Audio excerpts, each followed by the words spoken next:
저는 만화장이 이정문입니다. 올해로서 정확하게 62년이 됐어요. 만화를 그린 지가.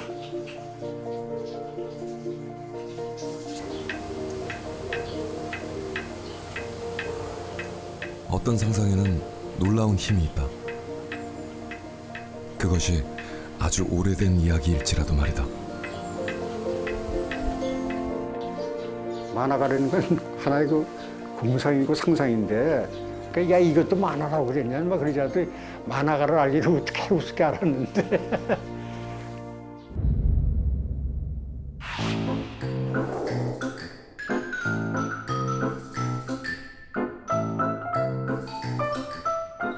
모든 건 한 장의 그림에서 비롯됐다. 저것도 이제 아니 싹 잊어버렸어요. 잠깐 내가 저걸 50수년 전에 저걸 그렸는데 어떻게 해. 근데 누가 그래 날 보고 네 만화가 지금 내 인터넷으로 막 돌아다닌다고 그러는데 내가 그때 인터넷 할 줄도 몰랐거든요. 근데 그때부터 저게 이제 각광을 받기 시작한 거예요. 각광을 받기 시작해가지고 거기서 이제 뭐가 나오냐면은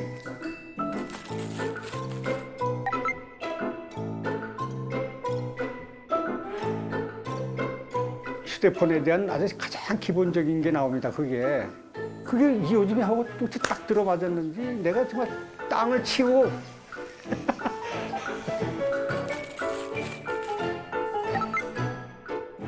(1965년) 반세기 전에 그려진 이 그림은 지금의 세상을 고스란히 담고 있다. 오롯이 그의 상상만으로 빚어낸 작품. 그때는 우리나라에서 그 정책이 다소 환경이 좀 파괴되더라도 경제를 우선 뭐 올려놔야 되겠다 뭐 이런 정책이 있었어요. 그때는 하나의 원흉이 저기 있다. 제3의 에너지 태양열 전지로 해서 이렇게 하면은 그러니까 이제 이 얘기가 좀 이렇게 성립이 되다 보니까 말이 됐는데 당시로서는 그 귀싸대기 맞을 짓이죠. 왜냐하면 그 어떻게 보면 내가 좀 건방진 얘기인지 모르죠. 뭐 그때만 해도 그런 거 가지고 화두를 하는 게 말이 안 되잖아요. 근데 오늘날에 와서는 이제 그게 조금 좀 맞는 얘기인 것 같다 그래서요. 그것도 좀. 그는 또 어떤 미래를 꿈꾸고 있을까? 작가로서는 좀 상상적이고 공상적인 얘기지만은 여러 그 과학자분들이 어떻게 참 연구 잘해서 멋있는 비빔밥을 만들어서 새로운 작품 하나 만들어 놓으면 또 다른 세상이 올 것 같아요. 이번에도 상상은 실현될 수 있을까? 현재 과학자들이 기후변화라는 큰 위기 가운데서 현명한 선택을 할 수 있을까?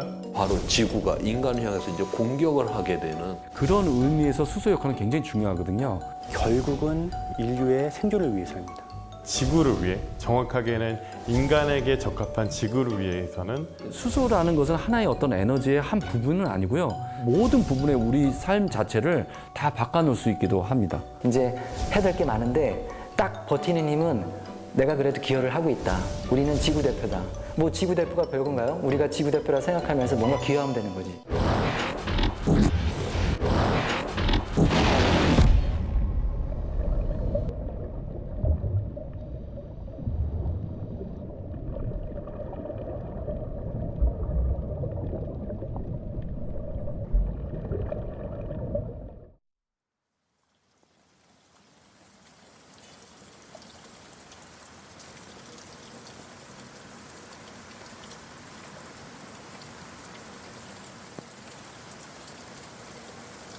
저는 그 대기과학자고요. 지난 30년 동안 국립기상과학원에서 일을 했어요. 그리고 지금은 은퇴를 해갖고 은퇴를 했다라고 하는 건 이 사회로부터는 이제 조금 떨어져서 그 마무리를 해야 되는가 이런 쪽으로 좀 생각을 하려고 했는데 제가 이 세상을 약간 좀 소란스럽게 만드는 이런 상황이 되어버렸습니다.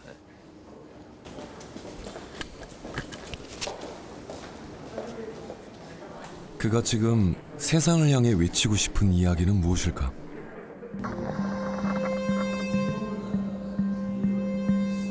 지금 지금까지 인류가 경험했던 그 모든 위험들은 회복이 가능한 위험이었다라고 하는 겁니다. 인간이 다 극복이 가능한 위험이었다라고 하는 것인데 바로 기후위기는 회복이 불가능하다라고 하는 거예요. 처음부터 여기에 제가 뭐 관심을 갖고 뭐 했다라기보다는 2005년 그때 이제 우연한 기회에 이 대기에 이게 오염먼지 그다음에 이런 온실가스 이게 굉장한 어떤 그 신호를 갖다 명확하게 보이고 있구나를 그때 저는 처음 봤어요, 솔직히. 그 부분에 대한 이제 설명이 굉장히 좀 어려웠어요, 저 자신도. 그러니까 지구 평균 온도가 제일 많이 올라갔을 때 15도까지 올라갔었고요. 그 다음에 지금보다 이제 온도가 내려가는 빙기라고 하는 게 지금보다 5도가 낮은 상태예요. 46억 년의 역사. 사실 지구는 빙하기와 간빙기를 거치며 수없이 온도 변화를 반복해왔다. 그러니까 자연적으로 20도가 이제 왔다 갔다 했잖아요. 그런데 지금 사람이 지금 1도 변화시켰다. 근데 왜 이걸 갖고 날리고 여기서 1도가 더 변하면은 2도를 넣으면 그렇게 위험하냐? 자, 다시 말씀드려서 지금 그 2만 년 전에 이제 가장 추웠었어요, 빙기 때. 그 다음에 오늘날 우리가 살고 있는 이 간빙기로 올라오는 그 시간이 10,000년이 걸렸어요. 약 10,000년 동안 4 내지 한 5도 정도 이렇게 상승을 했어요. 근데 우리 사람들은 100년에 지금 1도로 상승을 시켰어요. 그래서 이거 크기의 문제가 아니라 속도의 문제예요.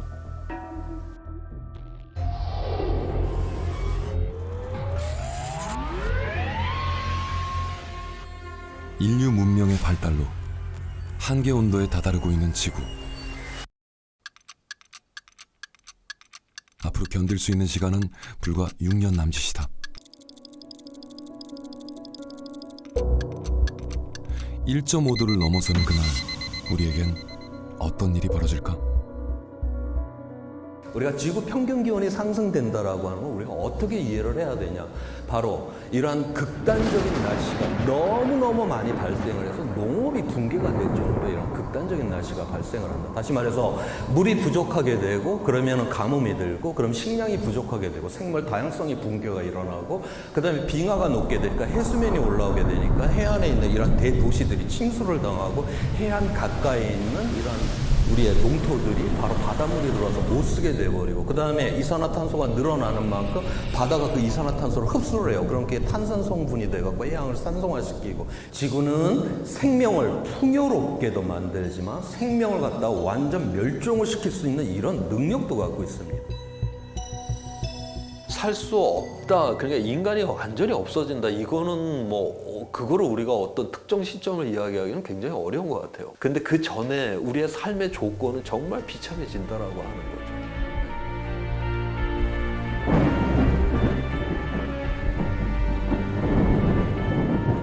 중부지방은 오늘로 장마가 50일째에 접어들었습니다. 65년 만에 가장 이른 장마가 게릴라성 집중호우가 쏟아져서 관측사상 처음 경험하는 극단의 이상 기후들. 자연은 우리가 예측 가능한 범위를 넘어서고 있다. 어쩌면 이는 지구가 우리에게 보내는 마지막 경고일지도 모른다.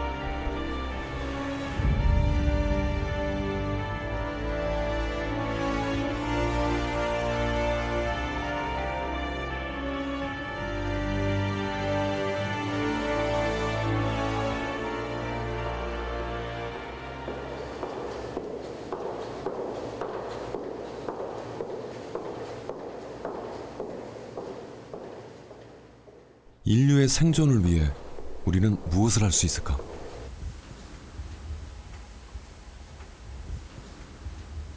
저는 한국과학기술기획평가원에서 일하고 있는 김선교라고 합니다.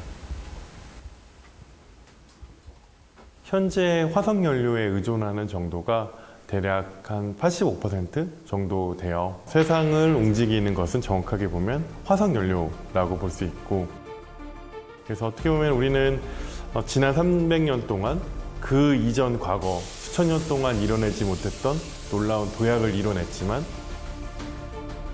지구를 위해, 정확하게는 인간에게 적합한 지구를 위해서는 바람직하지 않다라고 볼 수 있겠죠. 그래서 에너지가 바뀐다는 것은 모든 것을 바뀐다. 그 변화의 시작점에 우리가 지금 서 있다라고 생각을 합니다. 한 해 동안 인류가 뿜어내는 온실가스 배출량은 무려 500억 톤이 넘고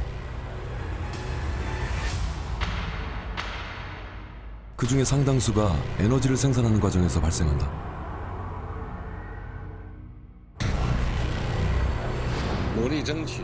인류는 변화의 필요성을 느끼기 시작했다.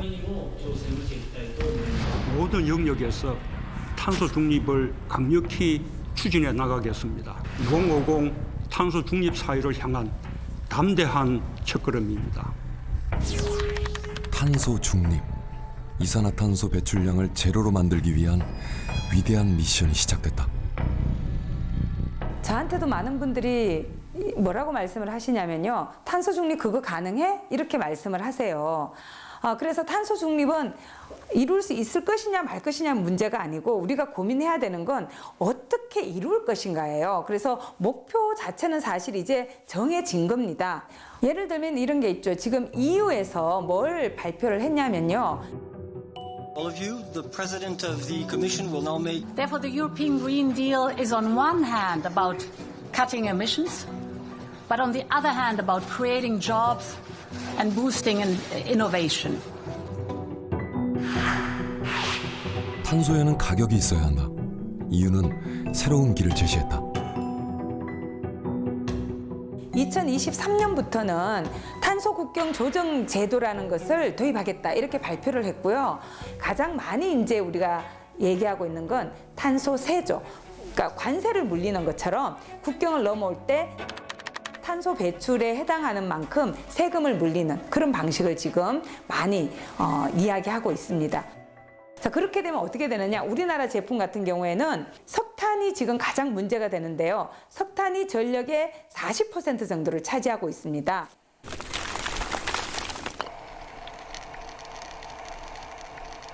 그래서 석탄이 들어간 전기를 썼기 때문에 배출되는 CO2만큼 세금을 내고 들어라 이렇게 되는 거죠. 이게 이제 게임의 규칙이 바뀐다는 거예요.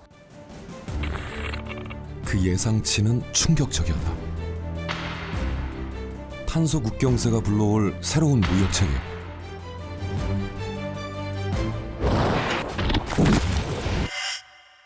변화는 더 이상 선택의 문제가 아니었다. 인류의 번영을 이끈 화력발전소가 역사 속으로 사라지고 세계는 이제 탈석탄을 목표로 하고 있다. 그렇게 하나의 시대가 저물어가고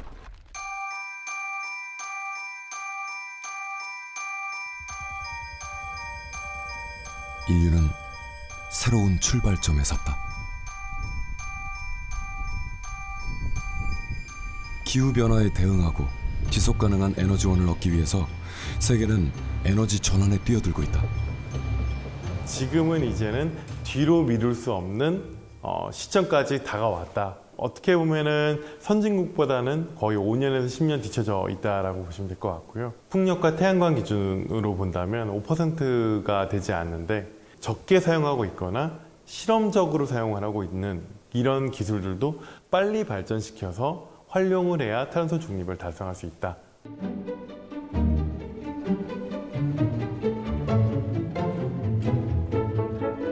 최근 세계적으로 주목받은 우리의 태양광 기술이 있다. 세계적인 과학 성과의 반열에 오르기 시작했다.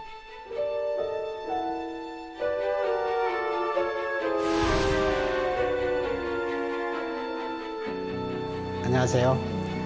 한국에너지기술연구원의 김동석 책임연구원입니다. 우리한테는 초등학교 때 여러분 아마 개미산 많이 들어보셨을 거예요. 좀 시큼하고 개미 똥콩에서 나오는 시큼한 산입니다. 그거를 그 페로브스카이트라는 물질을 넣었더니 안정성이 정말 형성이 좋은 거예요. 태양광을 전기 에너지로 바꿔주는 태양전지. 그 소재로 쓰이는 페로브스카이트라는 물질의 효율을 끌어올린 것이다.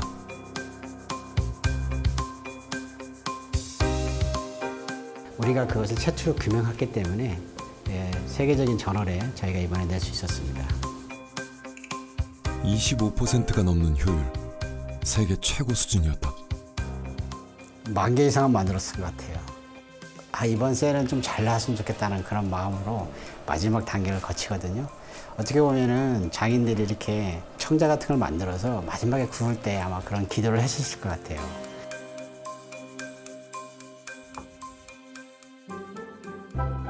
국토 면적이 좁은 우리나라는 발전 효율이 더욱 중요할 수밖에 없다. 장인의 정신으로 10,000번이 넘도록 구워낸 끝에 비로소 얻은 성과. 그렇게 우리는 에너지 전환의 시대에 한 걸음 더 가까워진 것일까? 네, 많이 축하한다고 하더라고요. 네, 너무 감사하고요. 우리나라의 기술력이 세계로 선도할 수 있으니 우리의 미래는 밝다. 그렇게 저는 생각합니다.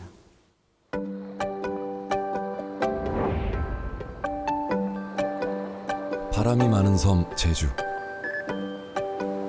해안도로를 따라가다 보면 쪽빛 바다 위를 수놓는 거대한 풍력 발전기를 만난다.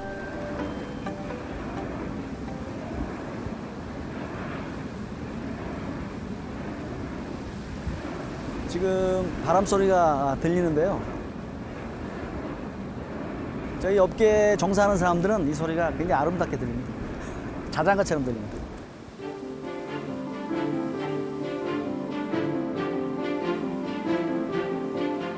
풍력 에너지를 활용해서 작년 한 해 동안 제주도에 10,000가구의 전기를 공급하였습니다. 탄소 없는 섬을 꿈꾸는 제주도. 재생에너지가 전체 발전량의 16%를 차지하고 있다. 그런데 풍력 발전기가 가만히 멈춰 서는 때가 있다.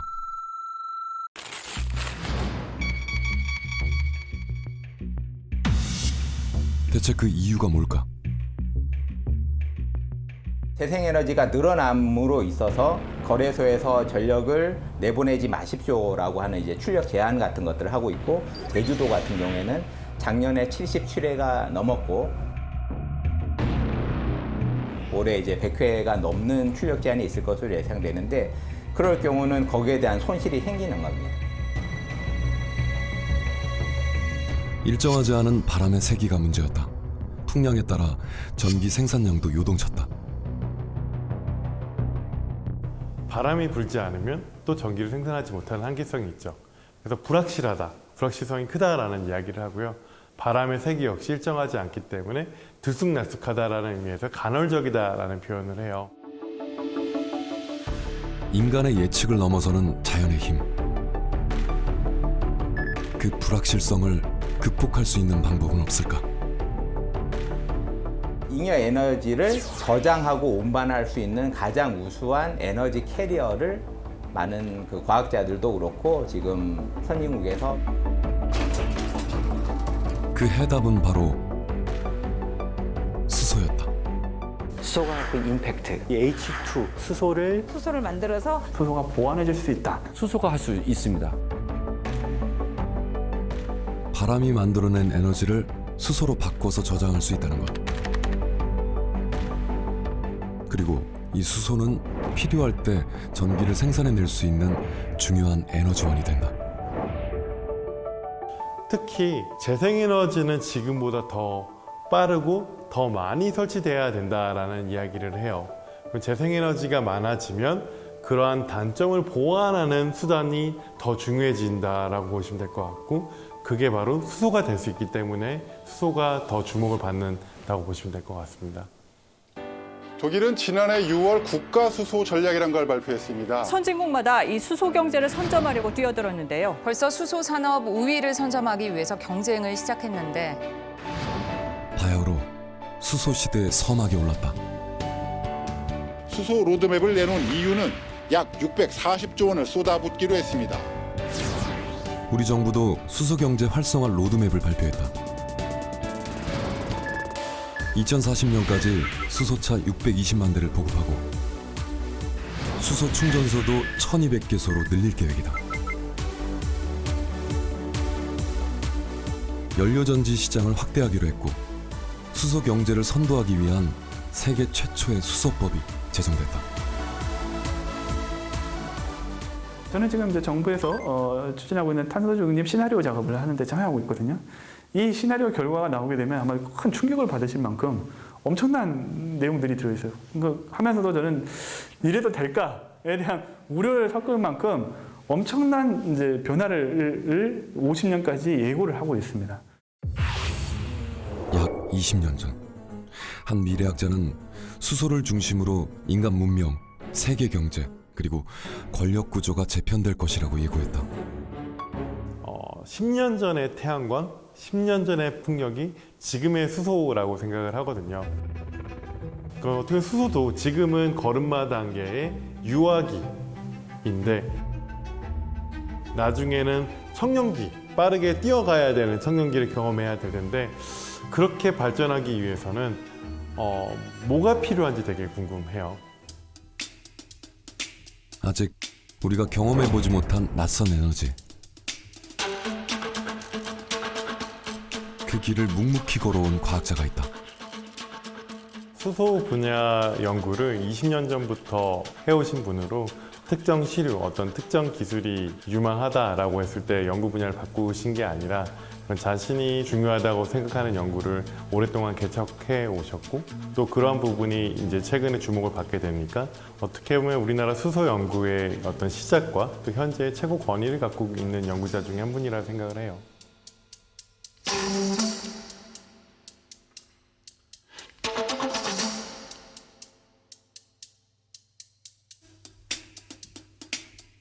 인류의 미래를 위해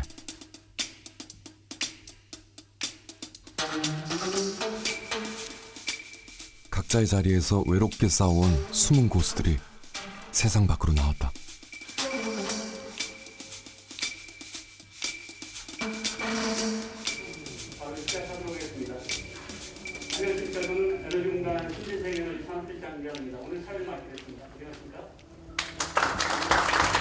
최근에 수소 분야에 관해서는 우리나라의 기업들의 관심이 굉장히 뜨겁습니다.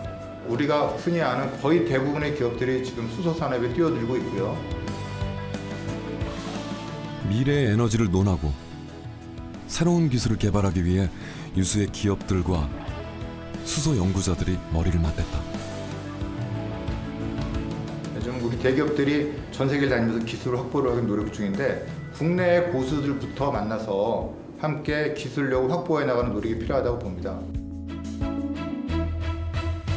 다음 발표자 에너지 기술 연구원 김창희 박사님 모시겠습니다. 예, 반갑습니다. 방금 소개받은 김창희입니다. 수소가 주목받기까지 지난 20년의 시간.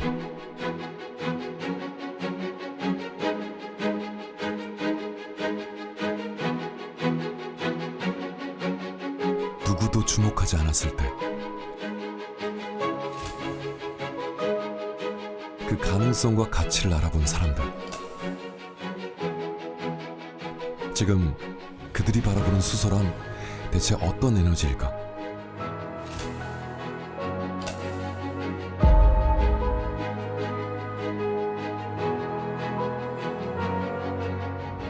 우리가 TV 연예인들 보면 연습생 시절이 있는데 어느 날 갑자기 스타가 되어 있잖아요. 근데 수소가 약간 그런 것 같아요. 어느 날 갑자기 BTS가 된 것 같아요. 그 주목도가. 일단 좀 달라졌다고 생각하는 부분들은 지금 과거에는 저희 부모님이 제가 수소를 한다고 그럴 때는 한 20년 동안 제가 수소에 대해서 이해를 잘 못하시다가 요즘 워낙에 수소에 대해서 이제 많이 접하시다 보니까 제가 지금 연구하는 부분에서 너무 관심을 많이 갖고 계시고 특히나 또 해외에 어떤 굉장히 우수한 기술들이 나오게 되면 저한테 많은 자극을 좀 주고 계십니다. 그래서 저희 연구소뿐만 아니라 저희 부모님까지 지금 저한테 많은 압박감을 주고 계십니다.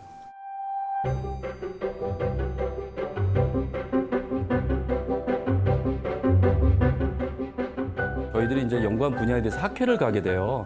그러면 이제 특히나 이제 저 그린수소 분야에 국제적인 학회가 있거든요. 그러면 미국, 독일, 일본 이런 국가에서 오면 저희들 항상 약간 좀 떨어진 데서 후미진 곳에 앉아가지고 경청을 하는 그런 분위기였던 상황이었다면 지금 대접을 잘 받고 있습니다. 왜냐하면 뭐든지 저희들이 많은 인력이 투입되고 많은 예산이 투입되면 많은 연구 결과들이 나오거든요. 그래서 저희들이 이런 결과들이 나와서 발표를 하게 되면 해외 반응이 굉장히 뜨겁습니다. 그래서 요즘 가게 되면 제가 이제 초청 강연을 하게 되고 굉장히 앞자리에 가게 됩니다. 예, 그래서 한국을 바라보는 시각이 굉장히 위상도 높아졌다는 것이 저한테 또 굉장히 감사하게 생각하는 부분 중에 하나입니다.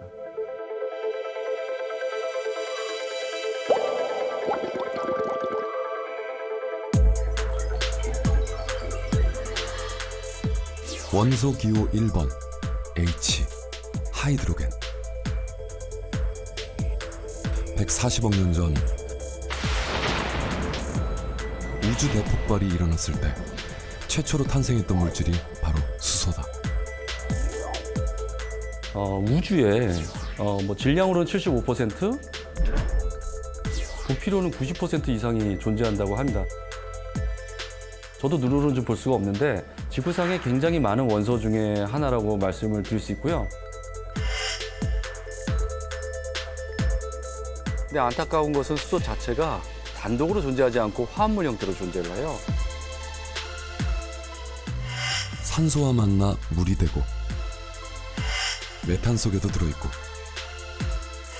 질소와 만나 암모니아라는 이름이 붙기도 한다.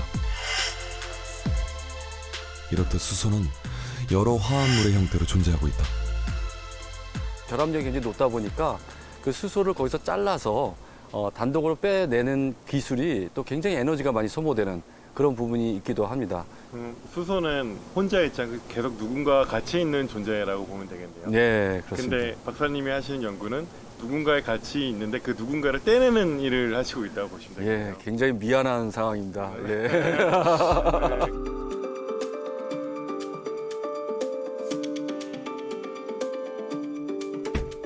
김창희 박사는 고순도의 수소를 생산하는 수전의 기술을 연구하고 있다. 저희가 이제 전기만 이렇게 주게 되면요, 얘네들이 잘 안 떨어지려고 그래요. 그래서 수소를 조금 유혹하는 물질도 놓고 산소를 유혹하는 물질을 상대편에 놓게 되면 고통스럽지 않게 쉽게 떨어지게 됩니다. 저희가 개발한 이 전극이 바로 수소를 유혹하는 물질입니다.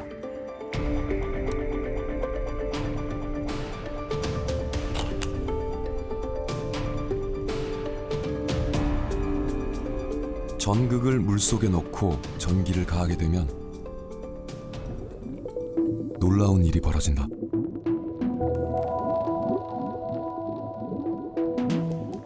전극 주변에 발생되는 바로 이 기포가 미래의 에너지원 수소다.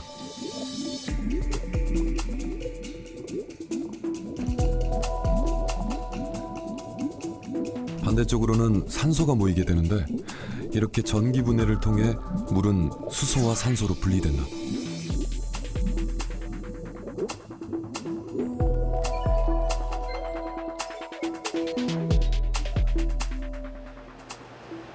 이러한 원리로 수소를 얻을 수 있는 게 바로 수전의 장치다.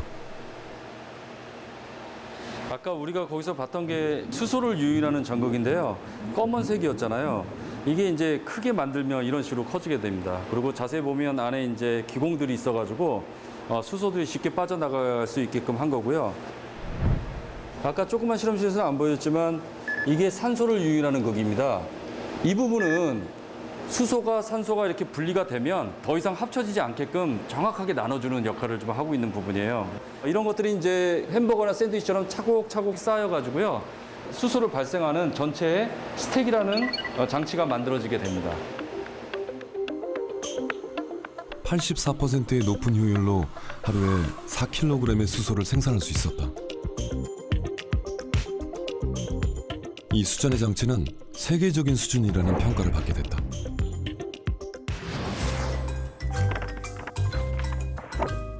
물을 전기 분해하면 산소와 수소가 나오듯이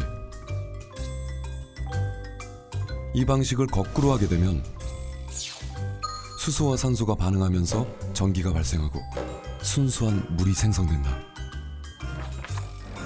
이러한 원리를 이용한 것이 바로 수소 연료전지다.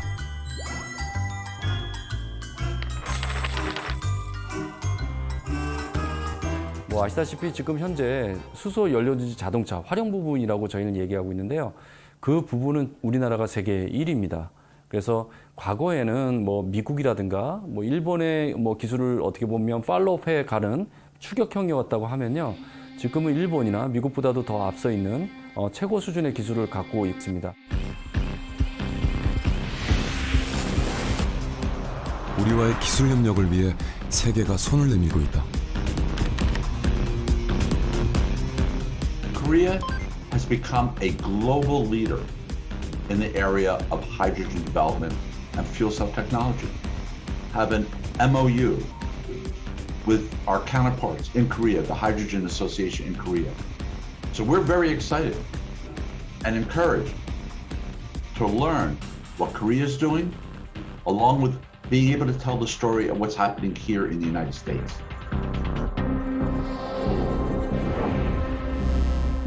지난해 세계 수소차 시장의 점유율 1위를 차지한 우리나라.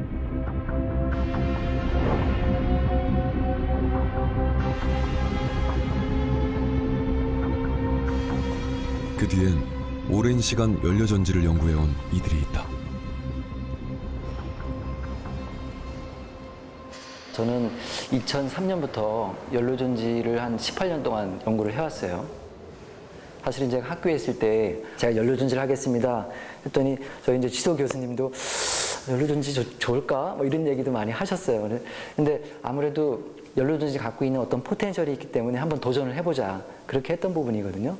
그래서 시간이 지난 지금 시점에 왔을 때에는 교수님께서 그때 네가 결정을 잘한 것 같다. 이렇게 말씀을 하십니다.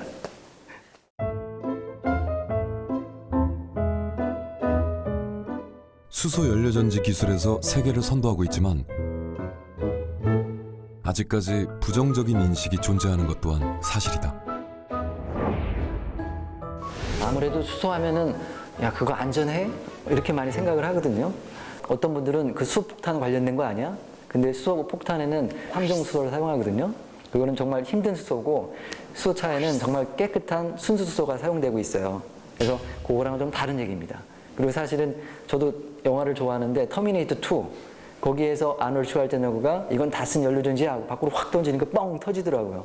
그러니까 이런 영화의 어떤 씬이 편견을 좀 만드는 것 같아요. 전혀 다른 얘기고요. 그렇기 때문에 더욱 극한의 조건에서 안전성 테스트가 이루어졌다. 화염과 총격 시험을 통해 수소 연료 탱크의 내구성은 물론 화재 발생 시에도 안전함을 확인했다. 사실 뭐 지금 다 주유소에서 다 기름 넣고 있고 도시가스 하고 있지만 아마 처음에 들어왔을 때는 대부분 다 두려움을 많이 가지셨을 것 같아요. 근데 우리가 익숙해지고 이게 우리가 이제 관리 가능한 영역에 들어왔다고 생각하면서부터는 뭐 매일매일 이거 폭발하면 어떻게 하지? 걱정하면서 하시는 분은 없으세요. 수소는 아직 익숙하지 않은 것 같습니다. 이건 나온 지 얼마 안 됐고 또 사실 우리가 기본적으로 익숙하지 않은 거에 대한 두려움도 있기 때문에 좀 많은 분들이 좀 두려워하지 않으신가. 그래서 그런 오해들은 좀 시간이 좀 지나고 우리 생활 주변에서 많이 쓰인 것을 보고 또 실제로 많이 쓰이게 되면 좀 더 이제 이런 것이 좀 더 완화될 수 있지 않을까라고 생각이 되고 있습니다.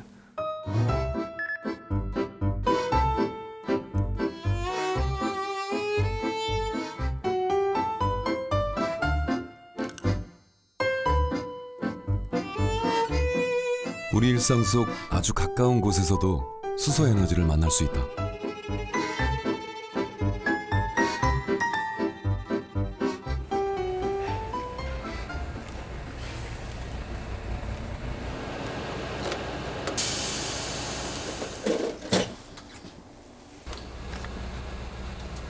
버스 내가 93년도 해서 지금 한 28년 수소버스 운행한 지 1년 차입니다. 수소버스에 유난히도 애착을 갖게 됐다는 기사님. 그만한 이유가 있다는데.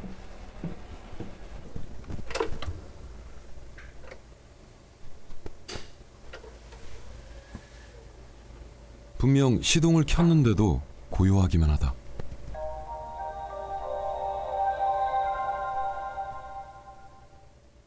옛날에는 뭐 시동 끄면 뒤에서 엔진 소리 많이 나죠. ทึทึทึ 그 소리. 지금 이거는 우리도 잘 몰라. 요거를 보고 그렇게 압니다.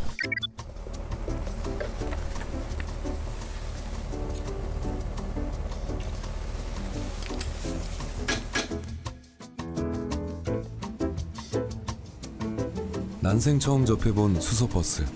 그동안 그의 손을 거쳐간 수많은 버스들과 달라도 너무 달랐다. 태화강변을 달리는 이 버스 노선에는 아쉽게도 단 3대의 수소버스가 투입됐다. 때문에 동료들의 부러움을 한몸에 사기도 했단다. 회사에서 아마 경력이 좀 오래되었고 사고도 없고 뭐렇게 해야 되는 좀 착한 모범생한테 줬다고 봅니다.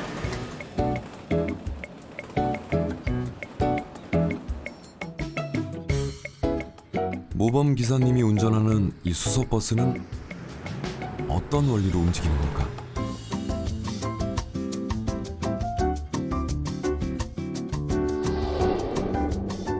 화학 반응이 되게 간단해요. 공기 중에 있는 산소를 이용해서 수소가 전기화학 반응하면 여기서 전기가 발생돼서 모터를 굴리고 이제 부산물로 물이 나오거든요.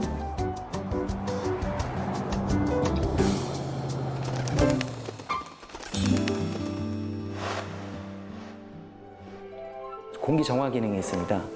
근데 미세먼지를 정화하기 위해서 부품이 생긴 게 아니고 연료전지 시스템 같은 경우도 깨끗한 공기가 들어가야 그 다음에 수소 공기가 촉촉하게 가습이 돼야지만 또 성능이 좋아요. 발열도 적고. 그래서 이걸 하기 위해서 부품들이 필터들도 있고 가습기도 있고 기체 뭐 확산층 이런 부분이 있거든요. 이걸 통해서 미세먼지가 99% 이상 걸러지게 됩니다. 때문에 달리는 공기청정기라는 별칭도 얻었다.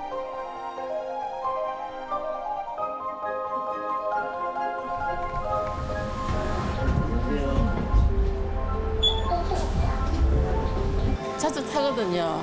너무 조용하고 편안하고 괜찮더라고요. 덜 덜컹거린다는 느낌이 있었어요.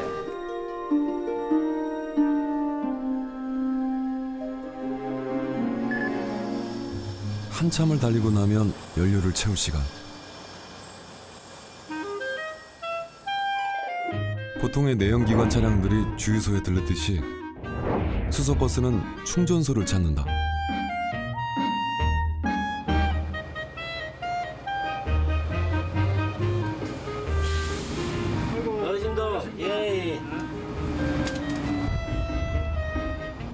전국 곳곳을 달리고 있는 수소버스는 100여 대. 2040년까지 정부는 4만 대의 수소버스를 보급할 예정이며 연간 526만 톤까지 수소 공급량을 확대할 계획이다.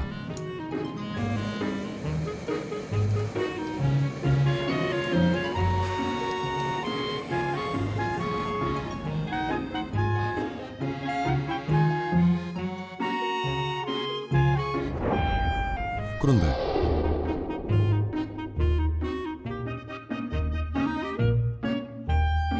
이 많은 수소는 다 어디에서 오는 걸까?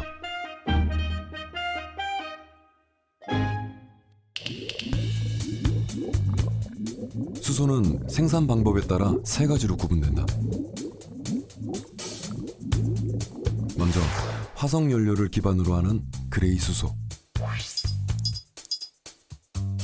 우리가 이제 일반적으로 직접 뭐 생산하려고 하는 게 아니라 다른 거 생산하다 보니까 폐기물처럼 막 나오는 게 있어요. 예. 뭐 가장 대표적으로는 뭐 석유화학 공장 같은 데서 가공하는 처리하다 보면 알게 모르게 수소가 많이 떨어져 나옵니다. 석유화학 공정에서 얻어지는 부생수소는 이산화탄소 배출로부터 자유로울 수가 없다.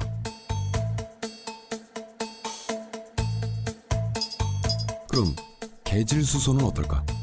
뭐 천연가스라든가 LPG라든가 나프타를 활용해서 수소를 계질이라는 방식 또는 추출이라는 방식이 있는데요. 더 쉽게 말씀드리면 찌는 거예요, 그냥. 천연가스를 고온고압에서 분해하는 과정에서 이 역시 이산화탄소가 발생한다. 그래서 CO2가 그냥 자연적으로 배출된다면 그건 그레이 수소가 맞고요. 그리고 이산화탄소를 포집해서 이걸 땅에 저장한다든가 이런 방법을 하게 되면은 이걸 블루수소라고 저희들은 얘기를 하고 있습니다. 블루수소는 그레이 수소를 만드는 과정에서 발생한 이산화탄소를 특수한 장치를 통해 포집하여 탄소 배출을 줄인 수소를 말한다.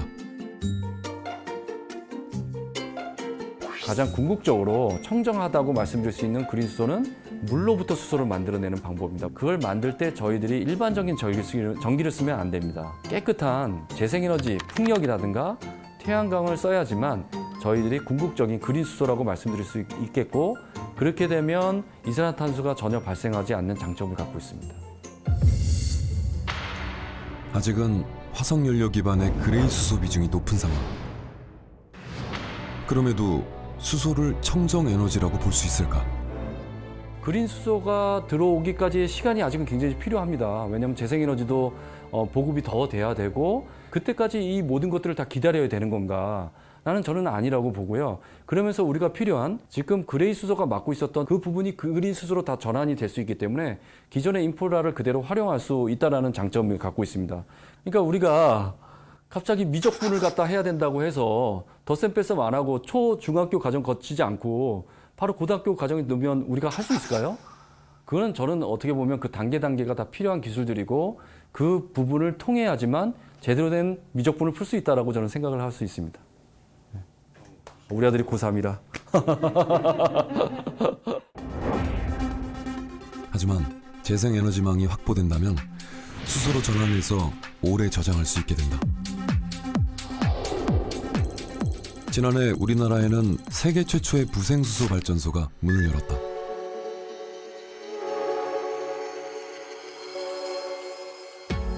해외에는 조그마한 실험실 같은 사이즈의 수소연료 발전소가 있었지만 저희들은 전기를 생산해서 상업적인 용도로서 판매하는 최초의 수소연료전지 발전소라고 보시면 되겠습니다. 지금 보시는 이 기기가 수소연료전지입니다. 이거 하나가 작은 발전소라고 보시면 되고요. 이거 똑같은 게 114개가 있습니다. 이 수많은 연료전지에 공급되는 수소는 바로 인근에 위치한 공장으로부터 얻어진다.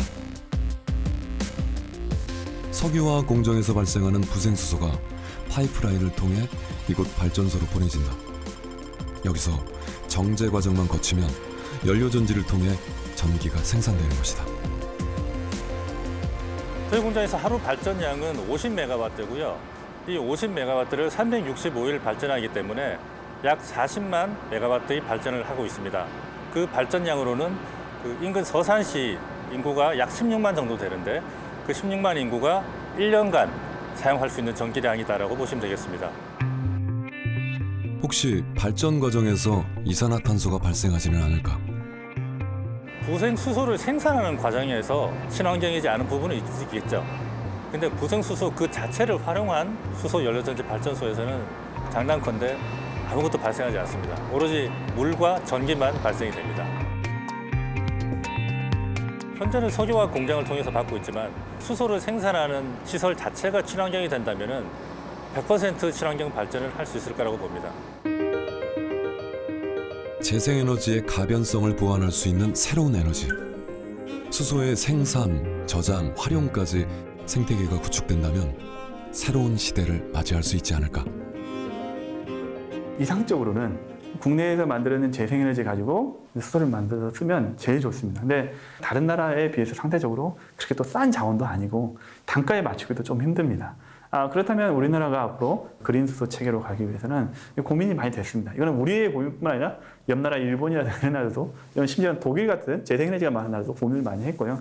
그 결과 이제 나온 결론이 그러면 차라리 수입을 하자라는 것입니다. 근데 사막 지역에서 태양광을 대규모로 한다고 해서 거기서 만든 전기를 태평양 바다를 가로질러서 전선을 연결하는 게 너무 어려운 거죠.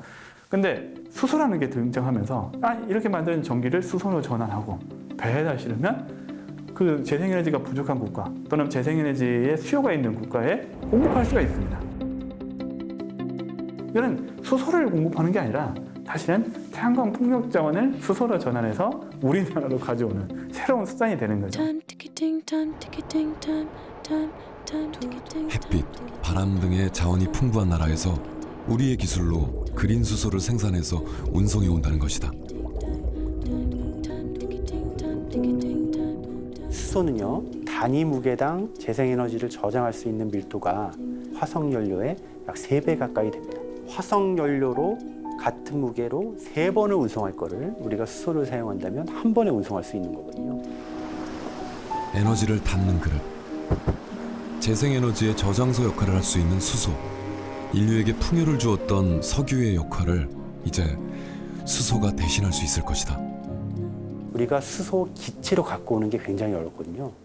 따라서 이제 부피 대비 에너지 밀도가 높은 어떤 액상화된 에너지 운반체가 필요합니다. 우리나라에서는 이 암모니아에 저장된 수소를 추출해서 사용할 수 있게 하는 암모니아 관련 기술을 개발하고 있습니다. 암모니아를 활용해 액상화한 수소를 운반하고 다시 수소를 추출해내는 과정이다. 여기서 보는 시스템은 이제 시간당 1000리터 이상의 수소를 추출할 수 있는 시스템인데요. 최근에는 이제 다양한 기관들과 같이 협업을 해서 시간당 2만 리터 이상의 수소를 추출할 수 있는 시스템 실증을 완료를 하였습니다.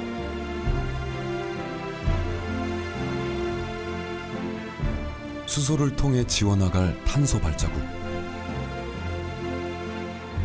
그리고 예측 가능한 미래. 우리의 상상이 실현될 그날이 머지않았다. 지금 당장 할 수 있는 부분부터 투자를 해야죠. 지금 말씀드린 뭐 수소나 탄소 중립이 굉장히 먼 사회라고 느끼실 수 있겠죠. 저도 이렇게 가깝다고 생각되지는 않거든요. 그럼에도 불구하고 우리가 이 일을 해야 되는 이유 중에 하나는 결국은 인류의 생존을 위해서입니다.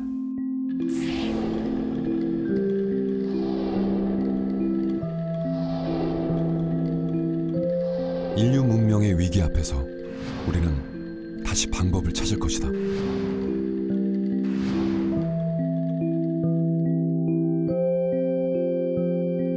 언제나 그랬듯이 인류의 내일을 고민하고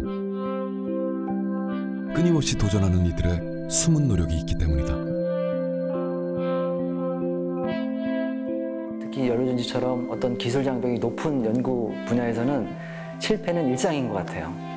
기술을 ABC를 개발했는데 어쩔 때는 ABC가 다 페일일 수도 있거든요. 지금 어떤 책이냐면 우리가 연구 개발을 얼마큼 하겠다고 했는데 목표에 도달을 못했어요. 그러면 과제 실패가 되면 3년 정도 다시는 과제를 못해요. 참여 제한이 걸립니다. 연구로서 완전히 식물인간이 돼버리는 거예요. 그러니까 어떻게 하냐면 실패하지 않는 연구를 하게 되는 거예요. 근데 지금은 그런 그 제도 자체를 지금 정부에서 바꾸고 있는 단계라고 저는 알고 있습니다. 실패도 할 수 있는 사회로 가고 있다는 거죠.